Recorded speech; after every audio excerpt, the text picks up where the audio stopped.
Ho, ho, ho, Anthony, we made it. Last show of the year. How's do you feel about that? My Jewish brother, your ho ho ho needs some improvement.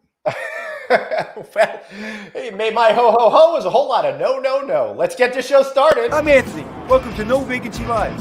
That's my friend Glenn. You're watching the #1 show in hospitality.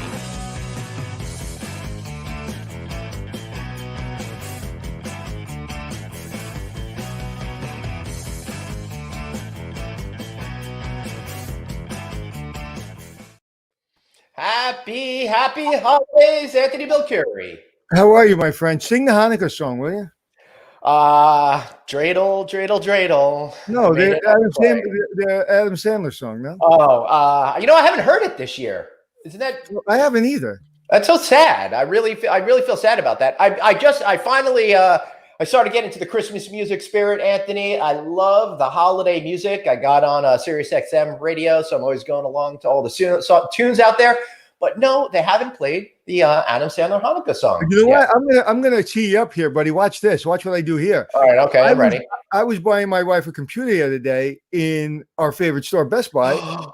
No way. They were playing holiday music, but I didn't hear the Dreidel Dreidel song. I love that transition. And yeah, I have a brand new computer too that, Anthony, I bought from Best Buy just yesterday. Maybe not bestbuy.com/hospitality, but I wanted to support Best Buy over there because they are such a great organization. And when you guys are looking forward to any upgrades that you have in technology for next year, particularly in your hotels, I'm thinking guest room TVs, bestbuy.com/hospitality. Well, they are the source for you. They've got all sorts of great products out there. And over 4,000 members of the Geek Squad that are going to help you with everything that you need come 2021. So be sure to check them out. bestbuy.com/hospitality. Let me ask you a question. Why'd you need a new computer? I needed a new computer because I don't know what happened. I accidentally tripped and pushed you, which caused an old laptop to go flying across the room or something. Like what happened? Remind me. I don't remember. I broke it, but what did I do? All right. So I highly recommend everybody go check out Anthony's profile for an amazing commencement speech he did for his alma mater, Park University. But at the end of that speech, because he had been doing it over and over and over again because of a myriad technology problems that we were having, he was so excited at the end of it. He made an exploratory, an exciting woo kind of a thing, hit the computer. I've never seen a laptop fly so far. It was pretty impressive stuff, Anthony Bilcuri. Yes, and I apologize, my friend. So why don't we bring in our guest, my friend? Let's do that. Let me tee it up by saying right now I am not at the Hotel Monaco in Chicago. Beautiful renovation behind me, courtesy of O'Kelley Kasprak Architects. And here is David Kasprak. David, we talk a little bit about design and architecture today. But before we do that, happy Merry Year. How are you today, Glenn? I'm doing really, really good. So Anthony will be back in just 1 second. He just needs to address something. I'm going to go by the name Grogu today because I'm feeling got the baby Jedi powers within me today, David. And the first question that I have for you is you started this business about 10 years ago, going off on your own. What made you think about going off and reinvent hospitality architecture on your own? So first of all, thank you for having me. Huge fan of the show, both you and Anthony. So Thanks. I'm honored to be here. So I just want to start off by saying that. As far as I was a partner at a hospitality firm in Chicago for 25 years. Mm-hmm. And 2010 came along, the bottom of the Great Recession at the time. And it was just time for everybody kind of reevaluate it. And all the partners decided that they were going to go their own ways. My partner, Belinda O'Kelley, also worked at the firm. So we split off. We went to the clients that we had and kind of had our Jerry Maguire moment where we said, are you staying? Are you going? And so on. And that was the start of something great, something I probably should have done a long time ago. Well, speaking of Jerry Maguire references, hey, potential advertisers out there, show me the money in 2021. Feel free to advertise with our great show over here. Join great sponsors such as Best Buy. Email me at glenn@rouse.media. Sorry, couldn't help myself. David, I wanted to give myself a late Hanukkah gift by doing that. So congratulations. You've been at it for 10 years right now. Of course, the world has gone topsy-turvy in the last 9 months. And that's probably got you rethinking about some aspects of hospitality design. But what I want to do with you today is I want to start by going through fads versus trends, right? I'm starting to sense that there's a whole lot of fads going on with design changes because people are going to be having that involuntary reaction to what's going on with the COVID crisis, thinking that absolutely everything is going to change. But now we're seeing daylight, right? Not only the day is getting longer, but the vaccine is coming our way. And I think things are going to change. And in a year or so, we might be back to normal. First question I have for you in this frame is, how are you thinking about the long-term design and whether or not you need to pivot and then pivot back and pivot again? So there's a few different things that are going to influence hospitality design going forward. Mm-hmm. Three things I can think of off the top of my head. First one, obviously, is COVID. Mm-hmm. And to your point, hopefully we're coming out of this.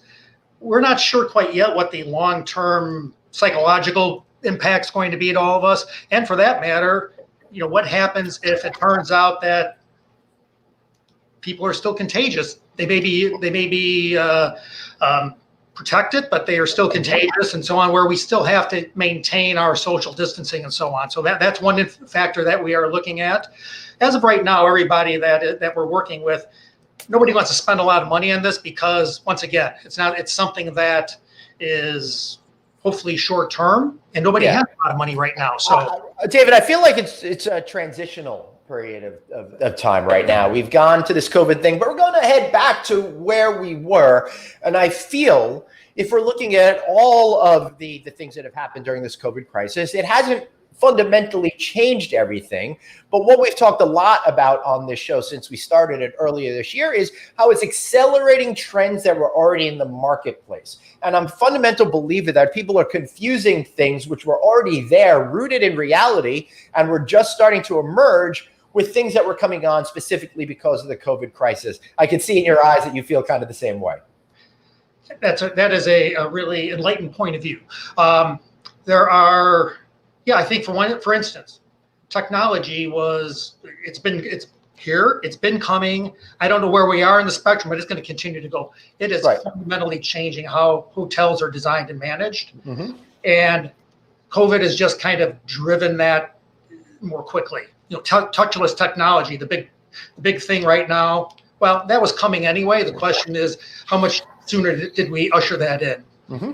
The other big thing that there's a generational shift happening here that was coming and everybody's known about it. Generation Z is now 23 years old. Right.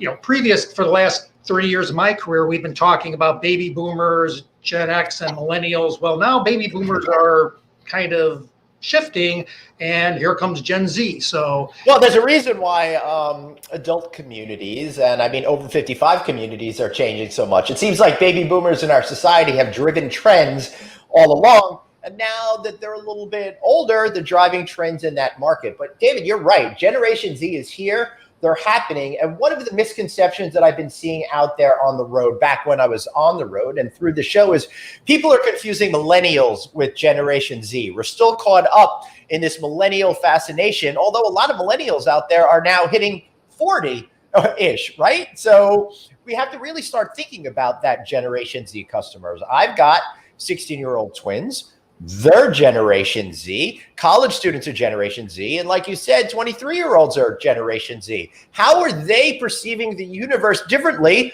than us Gen X types, for example? Well, great question. So first of all, we put these hard lines in there, and it's that's right. I'm sorry, you were born in 1980. You're a millennial. You're not Generation X, right? Yeah, and the reality is that it's kind of a continuum. So there is fluidity, yes. They're actually, as you just mentioned, they are the children of the Gen Xers. Mm-hmm. And they're the siblings of the millennials. Mm-hmm. So, and what we saw with millennials, so hotel design, I mean, if you kind of look back at where, how these people influenced it, Generation X was all about flexibility and convenience, kind of brought in the mini markets and things to how we designed hotels. The millennials, technology and free internet and all that kind of thing, kind of a big milestone. Well, Generation Z, what demographers are telling us is that it's going to be about a couple of things. One is that they are technology immersed. They are the first generation that is 100% in it. They would prefer, you talk about your kids, my kids as well, They will sit at home on their cell phone. They won't leave the bedroom, but they are communicating with their friends. Oh, David, I think we got to take a moment to explain to everybody digital immigrants versus digital natives, right? I mean, that's a whole different notion of the way that we perceive the world. And for those of you folks that don't understand the distinction, well, I'm going to share it with you right about now. David and I, and a lot of you Gen Xers out there, are all digital immigrants. We were born in a time, an incredible time before the internet happened. We were born in a time where mom would say, go outside, and we'd disappear all day long and nobody cared, right? Digital natives are the folks that were born in the internet era. Our children that are out there, they don't know what the world was like without the internet, and they interact with our universe in a very fundamentally different way than all of us do stuff. Oh, cool that you found that, producer Dave. I love that. So digital natives, intuitive learners, multitask and rapidly switch, extremely social, multimedia oriented, where digital immigrants focus more on one task at a time, prefer to have interaction with one or few people rather than many, and get information from traditional news sites. David, so I got to ask you, does this ring true to you? And how does it play out in what you're trying to accomplish every day? It certainly does. Now, I think what's happening now is this, Generation Z is coming, but they're a continuum. They're just a continuation of the millennials, and as we move further along this timeline. So let's think about a few things, ways that this can affect how we design things. Our check-in experience. Well, talked about touchless and the technologies. Well, of course, now literally the technology exists, and for those properties that don't have it, it's coming where I can check in online. I can choose my room. I don't even have to go to the front desk necessarily. So there's that piece of technology out there. So how do we design around that? Now, I think the big thing that we have to be careful of here in design is that we don't want to design the hospitality out of hospitality. Otherwise, I just go to Airbnb. I get a place somewhere and I check in. I don't see anybody. So I think what you're going to see is a lot of concierge type systems where somebody's greeting you at the door when you come in. You may already be checked in, but they are, how are you doing? You know where you're going, so on, kind of directing traffic. If there are pod systems set up and so on, and we need a social distance, well, you can go to this one over here, you can go that over there. You can kind of manage traffic so everybody feels safe. And you can also manage your own distance. So that's one way that I think is the influence. This was coming anyway. I mean, right. I was just going to say that this is an example of a trend that was already rooted in reality and just appears to be making its debut during the COVID crisis. Please continue, David. Right. So, that's an example. Obviously, one of the things that we have to kind of examine here as we go towards Generation Z these are people that are used to working and living within a certain space, doing everything within their one room. They'll do their work, they'll sit on their bed, so on and so forth. But at the same time, there's an opportunity here to create community that they might not be seeing, and that they are. Some studies would suggest yearn for to a certain degree that they aren't achieving when they're just at home all the time and so on. So there's an opportunity here, one, to provide amenities in rooms for these people, but then also how do we address our public spaces to make it more of a community, get people down and engage with one another.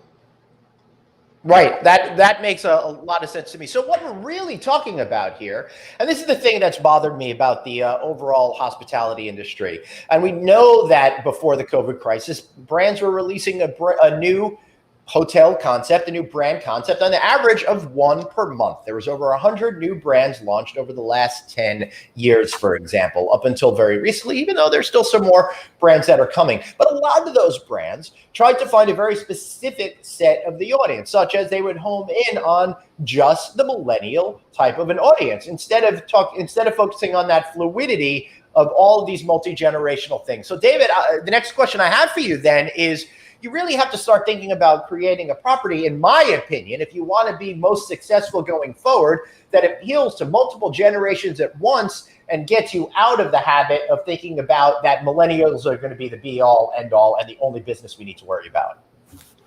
Well, it's hard to be all things to all people. So I think that was why the allure was to kind of segment yourself and create individual pathways and so on.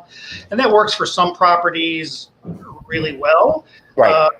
But obviously there are marquee properties and well-positioned properties where everybody wants to be there. And so, yes, we need to find ways to look at these individual categories of generations and so on, and then figure out how to blend those together. It's really not all that hard because, like I said, it's not a hard distinction of you want this and you want that and you want this. It's more the spectrum and how do we address all of these needs. Yeah, David, I think one of the misnomers that we've had is that each generation actually wants different things. And if you're looking at the millennials and the way that they adopted technology in a way that seems like it's more than Generation X or baby boomers, it's just because they were more visible and or caught onto it more quickly. There's not one person that I know that's in our age spectrum, and I'm referring to all three of us that are on the air right now, that don't embrace technology. None of us are technological Luddites. So I never understood the whole notion of creating hotel brands that appeal towards a specific generation when we all have all of those qualities. Anthony, welcome back, sir. Sorry for my tech problems today, but the name one brand that has really targeted one generation has been successful. And don't tell me the Westin, don't tell me the W, because if you go into a lobby of a W, you see every age. So we like going to the W, we like being cool. So it doesn't work. Vibing with people on a certain level is different. There's a difference between a logo and a brand, right? So you can slap a logo on something, does that mean you have a brand? So the W is successful with giving a brand. Marriott does it have a brand or a logo? If I go to Marriott or Hilton or a Hyatt, it's kind of the same. I actually saw something like that online recently. Well, I used to do, David, you could probably comment on this. I used to do in some of the speaking gigs I would do, I would show a hotel room and it would be Hilton, Marriott, for example, and you'd have to figure out which was which, but they look pretty much fundamentally exactly the same in that sort of. So that's why. So if you look at a W or a Westin, they do have a brand. It's not just their logo. There was an example I saw where if you put Nike on a hotel, you will know what you're going to get in when you walk into that hotel. But if you put Marriott on a sneaker, you wouldn't know what you're going to get. You don't know because it's a logo, not a brand. It's funny you say that. So, any design, whether it's any type of hospitality, restaurant, and so on, the best designs start with that fundamental where you have to sit down and really either create a brand or understand the brand, and then you do the sort of the concepting exercise. And a lot of times, people don't give that its due, but it's extremely important. We'll do it internally if our client doesn't value it. We'll still do it internally where somebody says, oh, I want this, here's our vision for this property and so on. We'll go and create image boards and all that kind of thing to help our team to drive our team in a certain direction. And then we'll present that on our own and say, hey, this is kind of what we heard you say and so on. Is this really what you're thinking? Is it not? Because again, if you don't hone down in the beginning, what you end up with is chasing a bunch of trends. David, I would like you to share with us what your opinion is. I think designing towards demographics, as Anthony said, is foolhardy because there aren't necessarily successful brands. What I love and what Chip Conley figured out many, many years ago when he created Joie de Vie was geared towards the psychographics, the way that people perceive themselves outside of their age, sex, skin color, religion, all of that kind of stuff. To me, that fundamentally has more legs where you can make an emotional connection with a wider swath of people. How do you differentiate between designing towards psychographics and demographics while also trying to make the owners of the properties satisfied with what they're getting? Well, these are all tools for us. What's happening now, and it's going to continue to happen, is data-driven design. That's another big kind of catchphrase and so on, but it really is a thing. And as what we're finding as designers, it's still really in its infancy, but we're collecting more and more data about our guests. Mm-hmm. And some of that data drives home and reinforces, really, that's kind of more the psychometrics where you're understanding your existing clientele and using that information real time to influence your future trends and decisions, as opposed to saying, well, I've lumped this into Generation Z and we know that they like green and they like sustainability and so on. Right. That say, hey, these people show up in at their hotel room 15 times a day. They like these meals during this time of the day. This doesn't work here. This does work over there. And then we're using that to influence how we shape and design. Well, I'll give you some guest analysis. Everyone wants a comfortable bed, a great place to sit, eat, and work at the same time. It doesn't need and throw your bag on something when you walk in the room. So we just saw a design of the brand recently where they had one of those long tables in the room, and you can use it on either side of the. You can use it for a desk. You can use it when you're eating in bed. There's a million reasons way you can use it. So a lounge chair, a really functional table, and a comfortable bed, and a hot shower, and I think you basically take care of 99% of the people. Right, so be sure to go check our show on the Atwell Suites with IHG. That was just last week, and you could see exactly what Anthony is talking about. Anthony, continue. Which Glenn G. Grogu. Grogu. I'll go with my Grogu today. All right, Grogu. Yeah, I guess you have not been watching The Mandalorian. No, I haven't. Everybody else has. But listen, you know me, man. If it's not 60 Minutes or poker or football, I'm not watching it. Well, spoiler alert: Grogu is Baby Yoda's name. Okay, so I'm excited. I'll go watch it just so I can hear that. But I was going to say, Glenn, I'm very impressed with your backdrop, with your lighting, with everything today. You look amazing. I really appreciate it. And again, let's just thank the good folks over at Best Buy for making it so easy for me to get a brand new computer. I ordered it online, just went and picked it up. Didn't even have to go shopping. Is it really? You think it's the computer that's working so good? I also think that it's just there's still a lot of snow outside. I think there's a lot of light, and it's a bright day. A lot of stuff is coming in, but we'll see as we go forward. So, David, talk about lighting. Why can't we fix the light in the bathroom? I hold you personally responsible, David. Hey, thanks for joining us here. It depends on what you're trying to accomplish. If we're all trying to look like we are, George Clooney, then yeah, we haven't fixed the lighting there. So no, I'm trying to put on makeup. If I'm a woman or if I'm on TV, which I happen to be, and I put on makeup in the mirror, I can't, either Glenn's bigger thing is that you're too far away from the sink. My big thing is that the lighting just really, really sucks, or it's so good, but you can't get close enough because the sink. Well, there is that. So obviously real estate's an issue. The more space we have in the restroom, we can create, another place to have a mirror with lighting in it and so on. But we're always trying to cram so much into one space, and let's face it, space being at a premium, are we spending, if we have 240 square feet to deal with, how much of it goes into the bedroom where we want to have that nice bed and the desk and the chair, and so now the restroom is being crammed, or are we going to give a little more breathing room to the restroom? Listen, I designed the room with the toilet, the sink, and the shower all in the same place, so you can do all your business in one place, and it's only 5 square feet. So. But nobody seems to want to buy that, Groga. Exactly. Grogu. Yeah. So, I do think obviously there's been strides met, and we get the mirrors now with the integrated lighting and so on. LEDs allowed us to change the lights so that I can pick my best shade of my best color temperature and so on. I'm not getting the raccooning if I'm a woman, which everybody hates. So a lot has been done to improve that, and I think it will continue to get better with more technology and so on.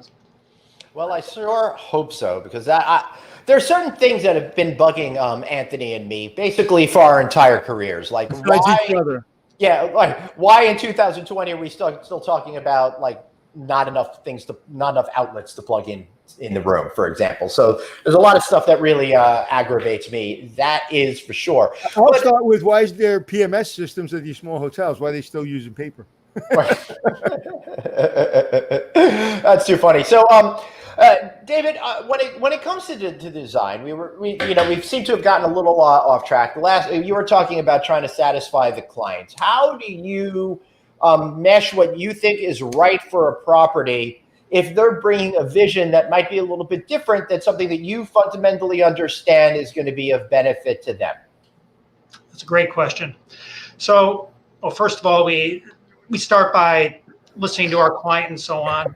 We have to make sure that they feel like we have listened to them. On our own time, quite a few, more than once, if they say, I think that it should be this, this, and this, and so on, I make sure that I have a design scheme that addresses those concerns. our design team will also, we may well do another design scheme or a third one that presents alternate ideas that we think are valuable. And we'll say, okay, Mr. Client, Ms. Client, here is the design, is what we talked about and so on. Also, here's a second alternative that takes some of those ideas, but we do it, we put this different twist on it, we do this and that and so on. What do you think about that? Then we have that conversation. You know, the interesting thing is, and it's a good exercise to do, we do always try to give that client their due in terms of designing what they have said, even though we may think initially there's a better way to do it. Because sometimes we do that and we find out, you know what? I was predisposed to go down this path, when actually doing this has some merits to it. And a lot of times it's that blend of those ideas plus the added value that we're bringing that ends up being the best design at the end of the day. So we kind of do it by, you know, it never works if we go, well, this is our idea and this is the way we think it should be. It never works. That shuts down, and now we have an unhappy client who feels they're not being listened to. Right. So it's that communication piece and how you present and move the dial. I've never been in a design meeting where a designer didn't change our minds. Now, they may take one little thing that we wanted and just to make us happy. But I mean, if you're in a room with designers, they have a way. Very rarely do you find designers that are defensive anymore. That's over. I mean, I can't imagine a designer coming to my office and fighting with me. This is what I want. By the end of the meeting, convince me I don't want that anymore. Okay? And then tell me why. And if you tell me why, I'm smart enough to realize, okay, you're the designer, I'll listen to you. Once you get in defensive mode with me or anyone else, we're gonna push for what we want. It was a perfect example when I was working at Algonquin, when I was working at other hotels, where I did disagree with the designers several times. And you know, one I won't talk about. She just walked away from me, so she wasn't defensive. She just didn't do what I asked her to do. But she was right. And but everybody else, they work with you. So you wouldn't be in business this long if you didn't work with your clients. Because again, at the end of the day, you may like white walls, I may like black walls, and you have to convince me that gray walls work. And you know what? We learn from our clients every day, all day. Just like I listen to your podcast, I learn from your people all the time. So, yeah, you know, for us to just come in and say this is what we see and what we're doing and so on, it just, to your point, that's old school. If I can, I'm really famous for going off on tangents. Let me go off on a tangent. Right now, how difficult is it to bid on a job? Is it more competitive than ever? Great question. Or do you have your clients and your clients your clients, and it's no more competitive than it was 20 years ago? Or is it hyper competitive? And are people looking for more than you just designing? Are we looking for a psychiatrist and a designer? Well, as far as bidding on projects, we're fortunate that we have a lot of repeat clients. So we have teams that come back to us on a regular basis, and they will evaluate our proposals and so on, and they will have that conversation about, well, why are we charging for this and that, what's included and so on. But it's not all that often that we are bidding head to head. When we are, our position is usually we just, by function of how we have constructed our business and so on, we try to be at the small guys with the big designers, so that we can provide a better value. And that's what we sell to people, that our firm, Anthony, if I'm working with your team, you're seeing me on a regular basis. I may not be drawing every line, but you're seeing me with the principal of the firm a lot, or you're seeing my partner Belinda. It's not just handed off to a project manager and we're off to the next. That's critical. It's funny because on my project I work on, it's almost harder to convince people they're going to see me. That's like 50% of my battle. It's like, no, you're going to get me. It's like, yeah, in the beginning, but I don't want somebody down. No, you're going to get me. It's like, yeah, but I want to be able to get your cell. Here's my cell number. Right. And so nowadays, really, that's the cost of doing business. If you're I don't know any owners anymore, honestly, that sit in an ivory tower. I just don't. No one that's operating a small business. Absolutely, yeah. So, and plus, that's what we got into the business for. It's to talk to people. It's to be engaging.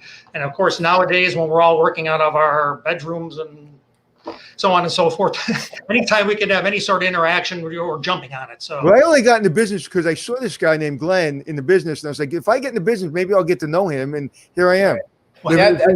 True story, David. All right, David, I want to show some visuals of some of your projects and stuff like that and talk through that. But before we do that, I've got one question for you. When you work on independent properties versus branded hotels that have a much more specific design that you have to go through, what are some of the advantages and challenges of having to deal on either side of that equation? well, we understand the idea of branded hotels. We do quite a few of them.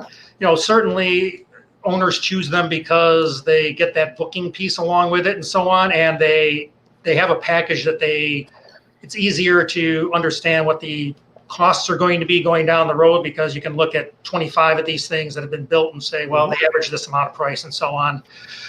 It's always a challenge. It's still a challenge for us to do one of those properties, because no two are the same unless you're building on a brand new lot somewhere that has the perfect dimensions where you can just plunk it down. Right. Which in my world doesn't happen. You are still always dealing with nuances and so on, and fitting the pieces of the puzzle together. I'm always amazed. I joke about this all the time, that we'll be designing a 500,000 square feet of space, and I am in the corner in the restroom with the design team figuring out why we can't get another vanity in or something like that, or making it ADA turn radius or something. And it's those kind of challenges, I think, that it's true among every job, whether it's branded or not. So that's great, because the reason why I asked you that question is because I worry that architects and designers could get bored by just replicating something that already exists. But it's good to see that there's still a lot amount of work and creativity that you get to imbue on all of these particular projects. So Dave, let's bring up some pictures. Take a look at what we got here. All right, Hilton Chicago, Oak Brook Hills. Beautiful design, really representative of the direction I think that Hilton's gone to in the last 10 years or so, for sure. What are we looking at here, David? So this was I want to say 400 key resort hotel outside of Chicago, golf course and so on. It was purchased by one ownership, and they wanted to reflag it from one property to a Hilton. It was actually in pretty nice shape to start with. Of course, Hilton came in and said, well, this looks like the other brand. Everything has to change. So it was a 3-4 year process to convert this hotel. And as you talked about, every brand looking the same. Well, Hilton felt that, it has to look like a Hilton versus the other brand. Can I guess that it's an IHG? Pardon me? Can I guess that it was an IHG property? It was not. It was a Marriott. Oh, okay. So anyway, so we spent 3 years involved not only reconfiguring public spaces, relocating bars, redoing restaurants, and so on, and then of course going through and doing all the rooms. What I find, and this is a large part of my world personally, just by virtue of our demographic, is we end up doing a lot more hotels that we are renovating and rather than or reflagging, that kind of thing, rather than full ground up hotels in the middle of a field somewhere. So the challenge fascinates me. I find it very challenging, very interesting, is how you renovate when an operation is open 24 hours a day. Right. And it is an operational disaster challenge. It is keeping the guests happy, designing in a way that you can do. Are you doing these things vertically? Are you doing a floor at a time? How do you manage the guests, phasing things and so on? It's just another layer that nobody thinks about, but it is, so aside from the design, you have to understand what your end product is going to be. But you also have to design it in a way that you can figure out how to get there in phases 1, 2, 3, and 4. Well, how you do it is you shut down the hotel.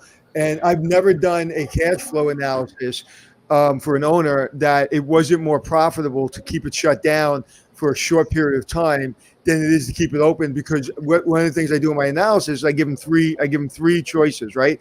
Shut down food and beverage, shut down floor by floor, and then my third is to shut down the hotel. And it's always more expensive to shut down the hotel until you have a month delay. Then it's more expensive. There's more manpower. And I've always proven it's more expensive if you run into a delay, which you always will. You'll have more guest complaints. So I have been successful in shutting down my properties and convincing the owners to shut it down. Matter of fact, Mike Lyons once said to me, who was the bellman at the Algonquin, he said, Depression, Spanish flu, World War II didn't shut down the Algonquin. Anthony Melchiorri did. He slapped me on the back and said, good luck, buddy. And we shut it down for 28 days and we renovated it. And it was the best thing we ever did. We lost a lot less money. You know, it's a really interesting point.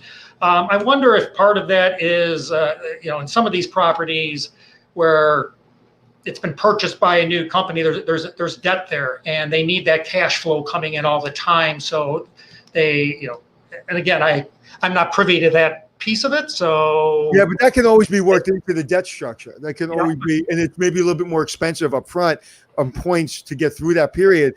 But the key, I'll tell you the key. The key is to make sure that you have a construction manager, a design manager, and an operator that absolutely live, breathe, and eat together and understand each other. And we did. Every project we have, I just get everybody's way and everything happens. So yeah, there's always different options. Sure.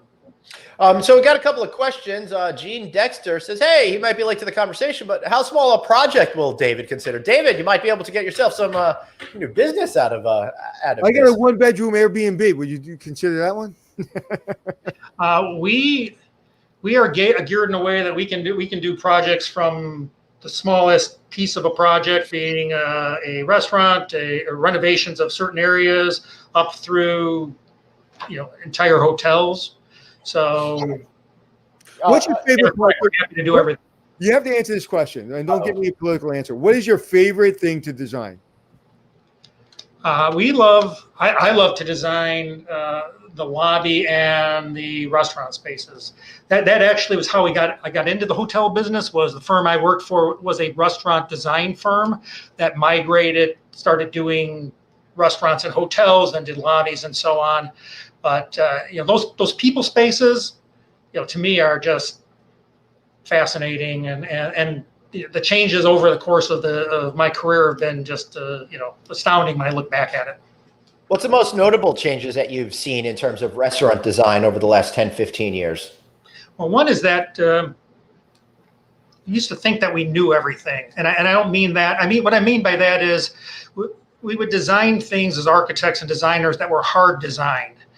You built something, everything was built in, and it worked great for 5 years until it was time to renovate. And nothing's more shocking than you have a great experience with clients and they come back to you after 10 years and say, hey, you need to redesign this. And you go in and go, well, it's perfect the way it is. Well, it's really not. And now you got to tear out all these things that you did before that were perfect, that you find out they really weren't perfect. They were perfect for a point in time. So designing with flexibility is always something that, if you've done this enough, you know that nothing's constant except change. So that's it. Sorry, Anthony, go ahead. And to pull down a beautiful piece of furniture or wall or building 5 years after it was put in, you know how many times I've been on a project, I turn around and go, no, we just put that in like yesterday. That was 5 years ago. And you're seeing it ripped down. You're like, oh my God. It's like all that money, all that time, all that aggravation. I just saw a renovation that I'm not allowed to show or even talk about at the Algonquin. I saw behind the scenes of what they're doing. And I will just tell you this. They did an amazing job, and it's going to be shocking to everyone. And it's completely different than anything anybody would ever think of the Algonquin. And I think it's beautiful and great. But they used all the buildings, but they completely changed the whole feeling of the place. Yes. A lot of it is also trying to design in levels. In other words, there's certain things that are not going, certain structural things, spatial things, and so on that are going to be the base bone. They're not going to change. Then there are other things that are fixed, but they are not hard fixed. And then there are the furniture and the paint and the decor pieces that are easily changed after X many years. So you can freshen up things over the course of time without taking a sledgehammer to the whole place and starting over. So I think that's also a level of sophistication that designers have to look at. David, so your Kramer was right. It's all about levels, Jerry. Levels, right? I think we're dating ourselves with that. I'm dating myself already. Okay. One of the things that amazed me when doing Hotel Impossible was paint, drapery, and the placement of furniture literally changes everything. I mean, I've been in spaces that I literally am arguing with the designer because I don't believe them. They didn't change more than just paint and furniture and drapery. It's amazing. Or even when you see now everybody's going to the LVT or wooden floors, when you pull out the carpet, the whole room, you can leave the same paint and the same furniture and you change out the floor and you put in LVT and the whole room looks different. It's so we have architects and interior designers. We do both, and I think any firm that's going to be good at doing hospitality work has to be able to blend these together or partner up with somebody. So we have that in house. I cannot tell you that the respect I've developed for interior design. When I went to school in architecture, everything was spatial. It's white boxes and you design things and so on. It was probably 10 years in this business before I really came to understand the colors and textures and what you said, what you can do with just those things. And interior designers, architects I feel are trained kind of spatially, and interior design has a little bit more focus on what you can do within a space and how you apply those level of finishes. And it's a real art when it's done well. Right. Is this correct? The designer can fix the architecture, but the architecture can't fix the design. Oh, don't go there, please. Too funny. Colleen Norman said, is there a difference between a Marriott and a JW Marriott? Yes, Marriott's more of a utilitarian product, I would say, while JW Marriott is more of a luxury product geared towards gateway cities and exotic destinations. And they're going to charge you more to stay to JW Marriott. So there's that. All right. So moving on. How do you deal with giving in to an owner's crazy design idea versus keeping your firm's design integrity, John Brinkman? Yeah, have you ever walked away from a project because the owner was cuckoo for Cocoa Puffs? No, there's been a few that I wished I had at the end of the day. And that goes back to our firm. We've been very fortunate here that, and maybe it's just because we have a lot of more miles under our belts now, and maybe we're a little bit more discerning going in, but we've been very, very fortunate. But early on in my career, perhaps was more on the design end and not so much management. There have been some clients that weathered it out and just like, bosses, can't we just move on? And you never did. And well, David, your favorite words, I would imagine, from an owner is, I know a little bit about design, so let me help you. I've had clients where they have family members that are contributing and so on. And it's just part of the deal. I think at the end of the day, to me, is when the end product comes out, if it sparkles and looks good, Anthony, if it was your idea and we implemented it, I'm 100% in favor of that. As long as it sparkles and looks good, and we're all proud of it. It doesn't have to be my idea. It could be your idea. It could be Grogu's idea here, but at the end of the day, it's just getting the product done. So if you keep that mentality, you can kind of take a little breath and just. All right, David, a viewer wants to quiz your creativity here. He's currently working at a hotel that's no longer going to use their indoor pool. What would you do with that space? Asked Sean Laho. What would we do with that space? Well, that's a loaded question. It's a very loaded question because we don't know the dimensions and stuff like that. Right. But can you easily take can you take an indoor pool space and just reinvent it for like a meetings facility or a restaurant or a new type of gym? More easily than the opposite. If you told me I want to take this space and make it into a swimming pool space, much more difficult proposition. So yeah, I mean, the swimming pool space is most likely going to be a pretty large volume space. It's probably going to have pretty good ventilation. You might have to upgrade and do things like that. You got a big hole that's negative space, so you can fill that in. So that's probably easier than the reverse of Oh yeah, I've got the space on the 4th floor, and I'm going to put a swimming pool in. Well, great. Yes. That's one of those things where you'd have to say, okay, let's talk it down a little bit here. So, And I don't want to smell chlorine. yeah. Right. So this is an interesting question coming from our friend Mike McManus. After a year of COVID and social distancing, do you see design that gives people more space now that we're used to being 6 feet? Yeah, I can't believe we didn't ask that question yet. Great question. I know. It's a really great question because it goes more towards the psychological as opposed to the health issues that are out there. If we're changing the way that we might behave, then we might need to take in some different things. But then again, David, it might not be financially feasible to operate a hotel, a restaurant facility that or physically possible, depending on if you have a small footprint in an urban location. What you can do, though, is use some design techniques to manage flow and so on. Floor patterns, ceilings, things like that, lighting, Glenn talked about. How can you kind of direct people to amenities that you might spread out or reorganize in a way that you can get people to have a little more breathing room? We were just talking about, my partner and I were just saying, well, you know, what's going to happen when we're walking down corridors in guest room spaces and we are 4 feet apart? You know, is the future that we are going to have maybe we either wider corridors, or we're going to have corridors that have every 100 feet have a little out area that you can kind of get to it and roll around? I say neither. Take your vaccine and go. I think a year from now, a lot of this stuff is going to be moot. And David, I know you probably feel the same way, but we have this, I say this regularly on the show, that we have a tendency to believe whatever is in the moment happening right now is a permanent state of being, as opposed to being a moment of time that's going to change. So it kind of alters what we think our perception of the future is going to be, as opposed to the real reality of. So, David, give everybody the $1 million answer to the $1 million question. Why do casinos and banquet halls have these big, huge, ugly patterns on carpet? Oh, that's been going on as long as I've been in the business, and it basically is to hide all the things that end up on the carpeting. So I think it can be used to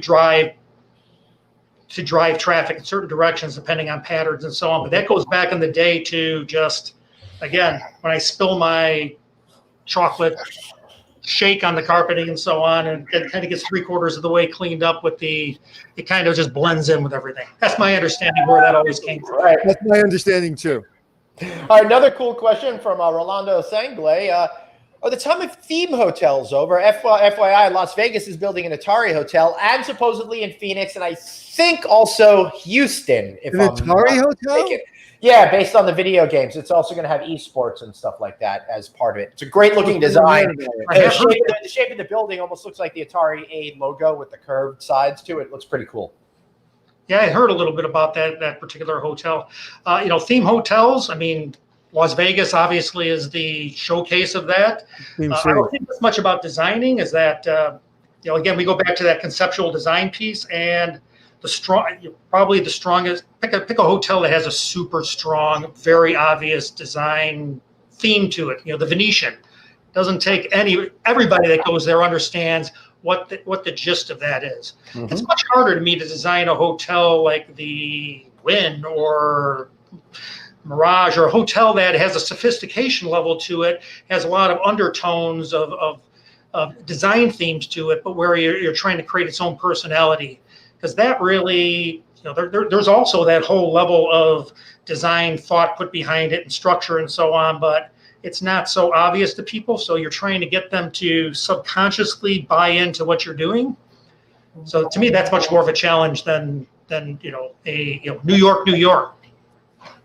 Right. Yeah. That makes and I would imagine when you're doing the Venetian, it's a difficult project, but you kind of have a template to go from. When you're kind of trying to make something a little bit more sophisticated, a little bit different, but luxurious, it really takes an entirely different way of thinking. What was that? I just want to show the Atari Hotel. I brought that up real quick. Oh, there you go. That's what it looks like. That's going to be the skin of the building, a Pac-Man? Well, Pac-Man, I believe, was Namco, but I see it over there too. I think that's inside. That shows the video games. But if you look at the right, I will tell you the first thing you have to do is tell everybody under the age of 50 what Atari is. Maybe. Maybe. Going back to what you were saying really quick, I always give an example of if I were to design an Italian restaurant in Milan, it is going to look radically different than if I am designing an Italian restaurant in New Jersey, where I'm using decor to drive home the fact that all the Italian cues, and there's a ton of them, obviously, right? Mm-hmm. In Milan, that Italian restaurant looks like a white box with a abstract picture on the wall and the best Italian food that you've ever tasted. So it's just a lot of that drive is based on context and what you're trying to get the customer to perceive and where you are. So. Right. All right. So, Anthony, we got to start bringing this show home and end the year real quick. Do you have any one more question for David before we ask him to wrap up? No, David, thank you so much. Thank you for spending time with us. And I look forward to working on some projects with you. This was a huge pleasure for me. And I can't tell you that you guys are a lot of fun. Thanks, David. I gotta be honest with you. I think this conversation could have gone on for a much longer period of time. So three guys talking about something they're passionate about, and it goes and goes. Right, it went by really, really fast. So I almost feel like you're getting a little bit cheated here. So we'll try to get you back in 2021 and join us again. Maybe show some more of your great designs and stuff like that. I'm going to give you one more question, also from Sean. What are your thoughts on the unique designs of Graduate Hotels? They're a great company. They've been featured here on No Vacancy a few times. Honestly, I'm not all that familiar, so I hate to particular mode. So if you have another question, all right, I'll give you one more question to end up on the good. Let's Anthony give you the question. The graduate hotels, basically, they're in college towns, and they really take on the feeling of that town. So in Nashville, I walked into a room and there's a picture over my bed of Dolly Parton. So the first thing you think was that's ridiculous, that's terrible, that's so kitschy. Who would want a picture of Dolly Parton? But they do it so well. I literally I did a whole video on it. I get so passionate about these kind of hotels that do it well and don't do. It's just not a Dolly Parton picture. It's just the whole room feels like it. And outside of the picture, it's not overwhelming. So the Graduate Hotels does, I think, right now the best job of theming properties, but doesn't feel like a theme. It just feels like the town you're in. I will be checking those out. Yeah, I love them. David, so let's end with something positive. What's one restaurant or hotel design that you've seen recently that made an emotional impact on you, and why? Well, here in Chicago, there is the Nobu just opened up by us. Which I thought for what it was, a very limited site and so on. They did a really nice job of bringing it home. So that one comes to mind. It's also kind of right near my office. So that's one that comes to mind. Awesome. Excellent. David, how can people find you? It's O'Kelley Kasprak, OKELLYKASPRAK.com. We are in Chicago. You can visit our website or contact my partner Belinda and I at 312-962-5977. Great. Thank you so much, David. We really appreciate it. Have a good holiday. You're our last guest of the year, my friend. You too. Take care. Bye-bye. And speaking about cool stuff, Sean, thank you so much for subscribing to our page on YouTube. I just saw that come through. I appreciate it. If all of you are not subscribed to No Vacancy on YouTube, please go to No Vacancy News on YouTube and go ahead and do that. Give me a great Christmas present. And I need something else to do on Christmas to celebrate besides watch a movie and eat Chinese food. So that'll be very meaningful. And I never ask people to subscribe to my YouTube channel, but hey, why don't I ask? Go subscribe to my YouTube channel. Yeah, as a matter of fact, go to Anthony's YouTube channel, watch the aforementioned park speech because you have put it up there and you're crushing it. I literally just have a fly. I have a fly in my room that is probably the size of a tank. They're eating way too much pizza. Maybe they're in Chicago, been eating that deep dish pizza. But, Glenn, what do you do on Christmas Eve? Do you order Chinese food? Yeah, I mean, well, Christmas Eve, not so much. Christmas Day typically is movies and Chinese food. All right. Well, we eat our fishes and then we sit around on Christmas Day and eat until our head explodes. Yep. All right. So before we give our official salutations for the year, I do want to say that next week we're going to run some best of episodes. So that way you don't have to be completely without us next week. I know, you're welcome. We appreciate it. And we promise we'll be back at the top of the year. I got to be honest with you guys. This year has been such a freaking bear. I have not taken off any time since August 2019. I am burnt out and I'm looking forward to a few days off. So that's going to be really great. Okay, so thank you to our people that watch every day, to our viewers. Thank you to our producers that helped us get this show on. Thank you to all the people that come every single day, like Michael and like Colleen. And when maybe we don't have as many viewers, they're always asking the right questions at the right time. They've gotten an education. Hopefully, we'll be sending them their PhD out at the end of the week. Because if you watch this show regularly, like they have, you've learned everything from, how Carvel and Cinnamon and how that runs to how you build a brand when we had IHG on, or what Horst Schulze thinks is important for a 5-star hotel, or, what do you use to clean a hotel room and what are the brands doing? Remember in the beginning of this, it was literally brands were just frantic, but they didn't look frantic, right? They were like a duck, right? With their under the water. But I remember that month or two where everybody didn't know how to clean a room. Should they keep a room out? Should they have guests in? Should they have employees in? So now, 8 months later, we're in worse shape than we were when we started it, but hopefully there's a light at the end of the tunnel. That is absolutely right. There is a light at the end of the tunnel, and we promise we will be here all throughout the new year to help guide you through what is changing in hospitality. We are taking off next week, but we will be back the first Monday of the new year. We really appreciate you guys have dedicated so much time to us and trusted us to come into your homes every single day. So we promise we'll be back. Just need a little break. I'm totally burnt out. And in order for us to continue to give you great content, we need to separate ourselves for a week, spend some time with our families. Thank the Lords that we are still alive and that we can help bring you great content. You know what? They say that if you're totally burnt out, you haven't been working hard enough. If you're totally burnt out, you haven't been working hard enough? Well, I'm a slacker. What can I tell you? I always say I'm a type B personality masquerading as a type A personality because everything takes a lot of effort for me to make it look like it takes no effort at all.